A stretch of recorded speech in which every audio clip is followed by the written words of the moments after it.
When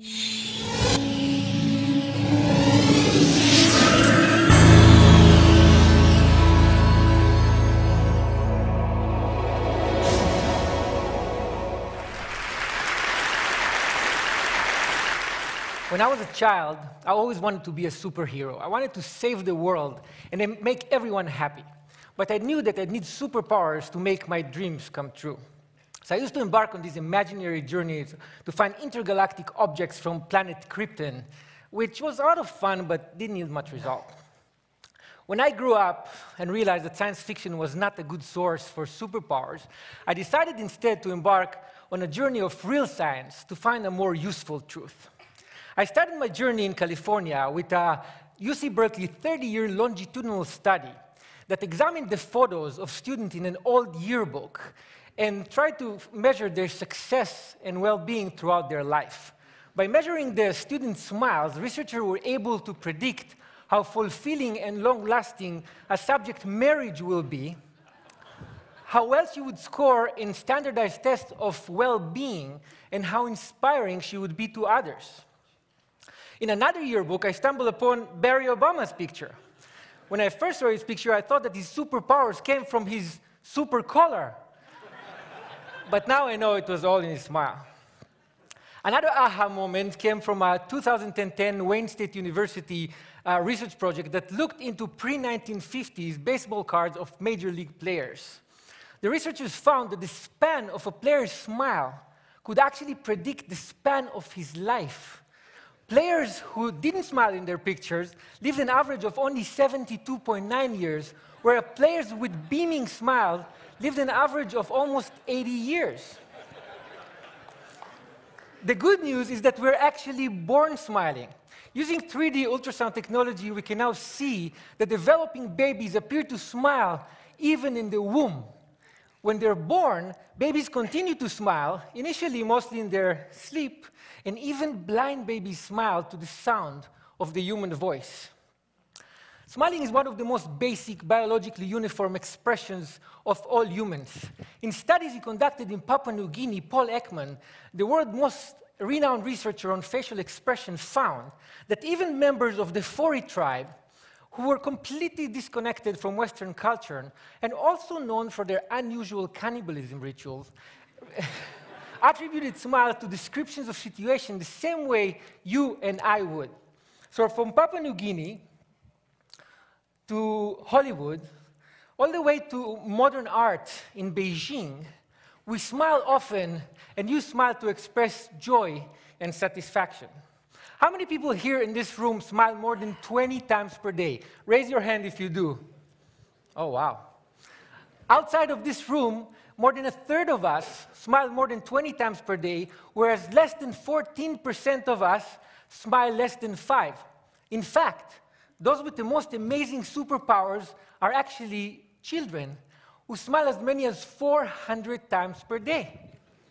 Have you ever wondered why being around children who smile so frequently make you smile very often?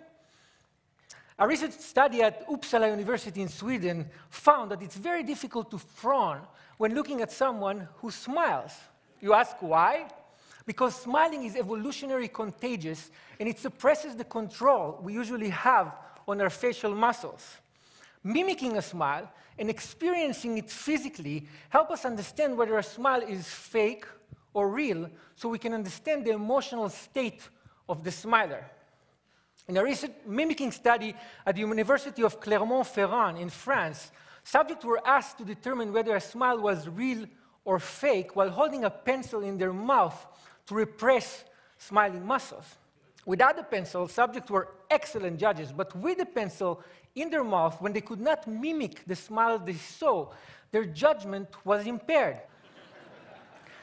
In addition to theorizing on evolution in the origin of species, Charles Darwin also wrote the facial feedback response theory. His theory states that the act of smiling itself actually makes us feel better, rather than smiling being merely a result of feeling good. In his study, Darwin actually cited the French neurologist Julien Duchamp, who used electric jolts to facial muscles to induce and stimulate smiles. Please don't try this at home. In a related German study, researchers used fMRI imaging to measure brain activity before and after injecting Botox to suppress smiling muscles. The findings supported Darwin's theory, but by showing that facial feedback modifies the neural processing of emotional content in the brain in a way that helps us feel better when we smile. Smiling stimulates our brain reward mechanism in a way that even chocolate, a well-regarded pleasure inducer, cannot match. British researchers found that one smile can generate the same level of brain stimulation as up to 2,000 bars of chocolate. Wait, the same study found that smiling is as stimulating as receiving up to 16,000 pounds sterling in cash. That's like 25 grand a smile. It's not bad. And think about it this way, 25,000 times 400, quite a few kids out there feel like Mark Zuckerberg every day.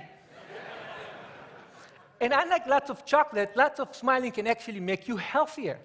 Smiling can help reduce the level of stress-enhancing hormones like cortisol, adrenaline, and dopamine, increase the level of mood-enhancing hormones like endorphin, and reduce overall blood pressure. And if that's not enough, smiling can actually make you look good in the eyes of others. A research study at Penn State University found that when you smile, you don't only appear to be more likable and courteous, but you actually appear to be more competent.